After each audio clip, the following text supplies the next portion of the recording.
하나님 말씀은 구약성경 사사기 9장 26절에서 33절까지입니다.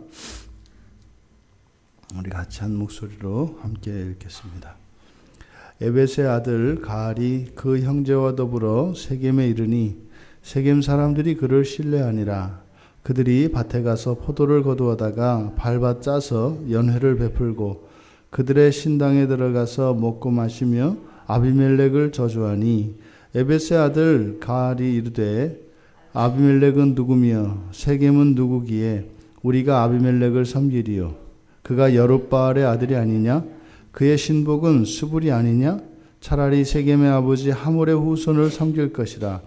우리가 어찌 아비멜렉을 섬기리요? 이 백성이 내 수하에 있었더라면 내가 아비멜렉을 제거하였으리라 하고 아비멜렉에 이르되 내 군대를 증원해서 나오라 하니라.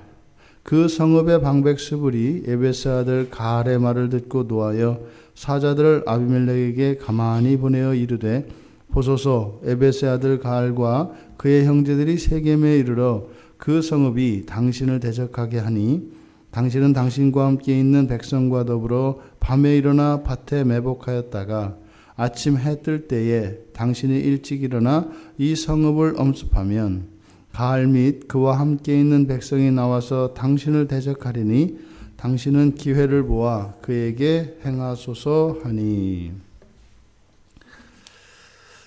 갑작스럽게 이제 에벳의 아들 가알이 등장합니다. 그러니까 지금 상황은 이제 세겜 사람들이 악한 영이 세겜과 아비멜렉 사이에서 둘 사이를 이간하고 배반하게 했습니다.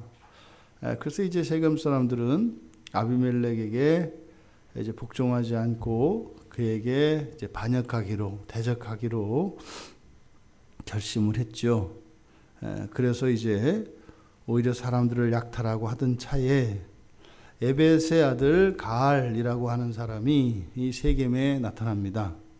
그런데 이 에벳이 누구인지는 불분명합니다. 그래서 이것이 뭐 이름을 나타내는 건지 아니면 어느 족속인지 어느 지방인지 알 수가 없습니다. 다만 이 에벳이라고 하는 말이 히브리어로 종이라는 뜻이기 때문에 그래서 아마 이 가알이 종, 그러니까 이런 천민 출신으로서 이 세겜의 원주민인 것으로 추정이 됩니다. 그래서 뒤에 보면 그 세겜 사람들이 그를 신뢰한다라고 했던 이유가 바로 한 민족이었기 때문에, 그리고 이 때가 지금 그들이 밭에 나가서 포도를 거두다가 연회를 베풀고 산당에 들어가 먹고 마셨다. 이것은 이제 추수 때에 이제 토속신에게 바알에게 이제 추수를 기념하며 감사하며 축제지요. 축하하며 감사하는 제사를 드리고 있는 장면입니다. 그러니까 바알 신당에 들어가서 이들이 그렇게 자신들에게 풍요를 주고 이렇게 이러한 곡식과 이런 수확들을 허락한 자신들의 신에게 이제 제사하는 장면입니다. 근데 그때 가알이 그 세겜 사람들이 하는 이야기를 들은 겁니다. 그러니까 이제 아비멜렉을 저주하고, 그러니까 뭐 그에 대한 험담도 늘어놓고 또 아비멜렉의 그 지배에 대해서 이렇게 이제 반발하는 이야기를 쭉 들은 거죠. 그 이야기를 들었던 가알이 이제 호언장담을 하게 됩니다. 허세를 부리는 거죠. 그러니까 그런 이야기를 들으니까 축제에 참여했던 이 가알이 그 세겜 사람들에게 어떤 민족에 호소하면서 이제 아비멜렉이 이곳 세겜을 다스리는 것이 부당하다라고 하는 것을 자신들의 민족에 기대해서 세겜 사람들에게 이야기를 합니다. 그러면서 아비멜렉은 분명 세겜의 형제가 아니죠. 세겜 사람이 아닙니다.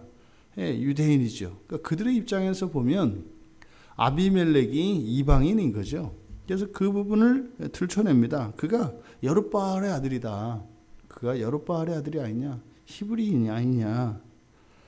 그래서 이제 자기가 만약에 이 세겜의 방백이었다면, 그러니까 여기가 만약에 이 세겜 백성들이 자신을 믿고 자신을 따라와 주었더라면 자신이 이 아비멜렉을 제거할 수 있다. 이렇게 이야기하면서 아비멜렉에게 도전장을 내밉니다. 아비멜렉의 군대를 데리고 와서 나하고 한번 붙어보자. 근데 이때 이 세겜을 다스리고 있던 그 방백이 이제 스불입니다. 그러니까 28절에서 이 스불이 그의 신복이라고 이야기했고, 또 30절에 그 성읍의 방백이 스불이라고 또 나와 있기 때문에, 그러니까 이 성읍 세겜을 다스리고 있던 그 감독이 스불이었던 거죠. 그런데 이 스불이 여기서 나오는 방백이라고 하는 이 말이, 이것은 군대는 없는 지금으로 하면 지방 행정관의 의미입니다. 그러니까 군사는 없어요. 군사력은 없대. 대신 그 지역을 다스리는 행정관이기 때문에 이 스불이 이 가알의 이러한 반란 반역에도 불구하고 그를 직접적으로 이렇게 제어할 수는 없었습니다. 그래서 뒤에 보면 그가 이제 아비멜렉에게 이제 보고를 하는데 가만히 전했다, 이렇게 이야기를 합니다. 그러니까 이때 가알을 따르는 세겜 사람들이 상당히 많았고 그 세가 보통이 아니었던 거죠. 그래서 몰래 직접적으로는 가알과 세겜 사람들의 이런 반역에 어떤 제재를 가하거나 그들을 통제할 수는 없었고, 그래서 몰래, 그러니까 조용히 아비멜렉에게 이 사실을 전합니다. 그래서 이것을 가만히 보냈다, 이렇게 얘기를 하는 거죠. 이때의 정황이, 그러니까 세겜 사람들이 그러지 않아도 아비멜렉에게 이제는 반발하고 있던 차에 가알이라고 하는 자가 나타나서 이렇게 허세를 부리며 세겜 사람들이 그에게 이제 민심이 확 쏠려 있는 이 상황. 그래서 거기에 있던 행정장관이었던 스불이 아비멜렉에게 그 사실을 보고하고 있는 내용을 기록하고 있습니다. 지금 이 가알의 이 사건, 물론 이제 이것은 뒤에 가서 평정이 됩니다만, 이 사건을 이렇게 크게 보도하는 것은 무엇일까? 실제로 이렇게 민심이 흉흉하고 이런 상황에는 보면 이렇게 말로 이런 허세를 부리며 그 기회를 이용해서 자신의 어떤 출세나 자신의 영리를 목적으로 이렇게 나타나는 사람들이 있기 마련입니다. 그런데 이 가알의 사건을 통해서 아비멜렉이 저질렀던 그 범죄, 이 권력을 차지하기 위해서 형제들까지 죽여야 했던 이런 끔찍한 사건, 그러니까 죄는 또 다른 죄를 잉태한다는 것을 가르쳐주고 있습니다. 가알이 그것을 성공하느냐 성공하지 못하느냐의 여부를 떠나서 반드시 반란은 또 다른 반란을, 반역은 또 다른 반역을 잉태하게 된다라는 거죠. 그러니까 아비멜렉이 했던 이런 권력에 대한 야심이 또 다른 그 권력을 추구하는 자의 야심을 잉태하고 있었다.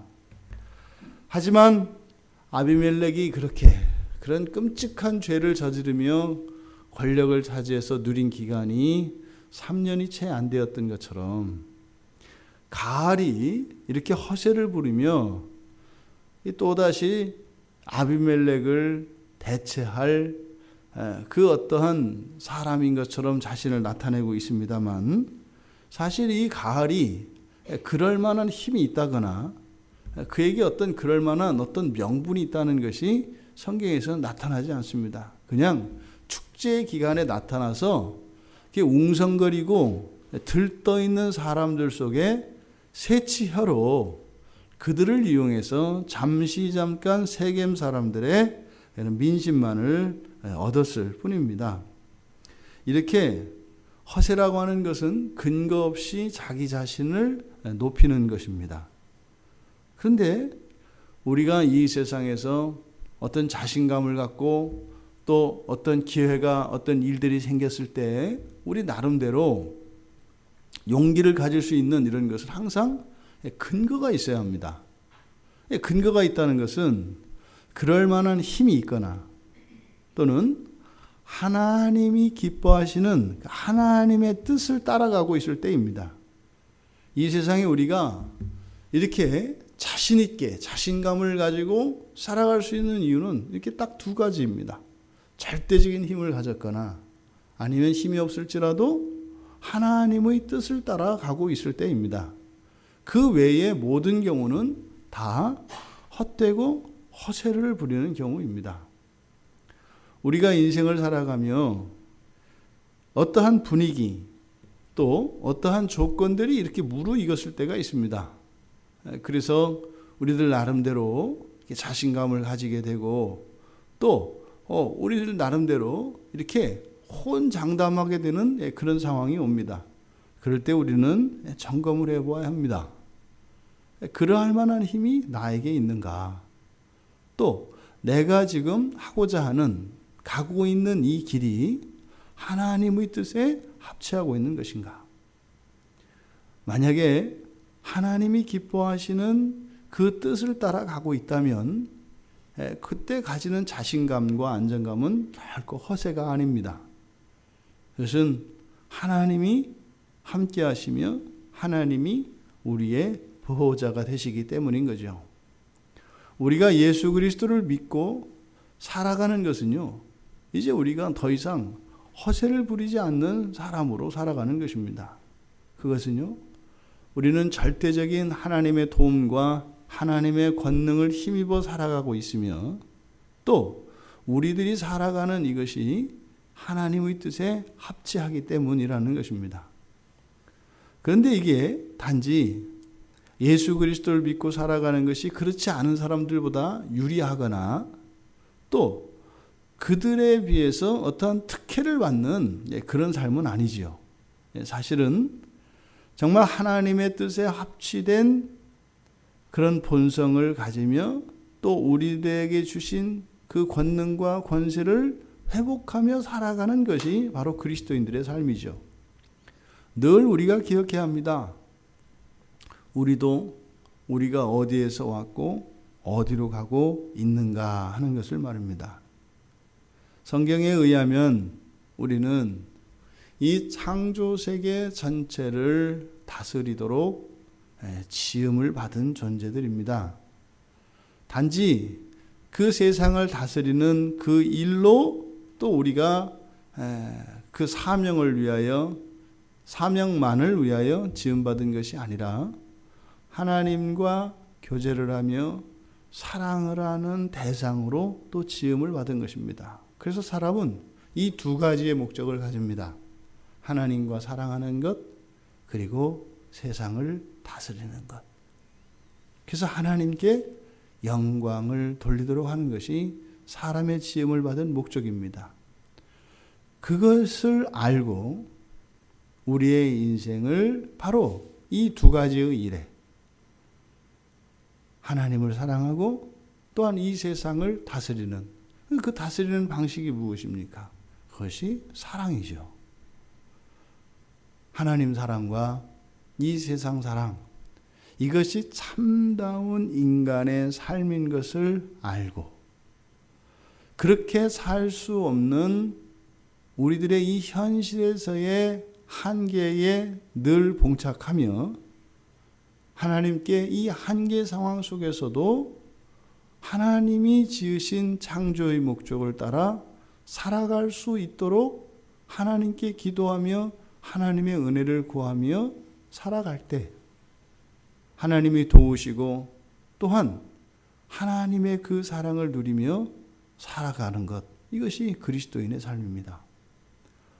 오늘 하루 우리들의 삶이 결코 가을의 허세가 아니기를 바랍니다. 하나님의 뜻을 알아야 할 것입니다. 그리고 우리 주 예수 그리스도를 의지해야 할 것입니다. 이 두 가지 중 그 무엇을 가지고 있지 않다면 우리는 이 하루의 삶을 이 가을과 같이 허세를 부리며 보내는 그런 인생을 허비하는 시간이 될 것입니다. 오직 예수 그리스도를 의지하며 참으로 하나님의 영광을 위하여 이 하루를 의미 있고 보람 있게 그렇게 영원에 잇대어 살아가는 우리 모두가 되기를 주님의 이름으로 축원합니다. 하나님, 저희들은 에베스의 아들 가알과 같이 더 이상 죄의 종의 자녀들이 아닙니다. 저희들은 거룩하신 예수 그리스도를 믿음으로 존귀하신 하나님의 자녀가 된 것을 믿습니다.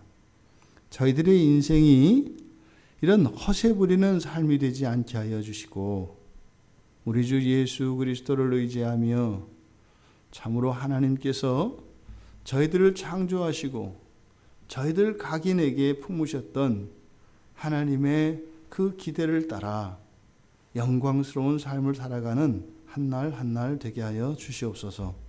예수님의 이름으로 기도드리옵나이다. 아멘.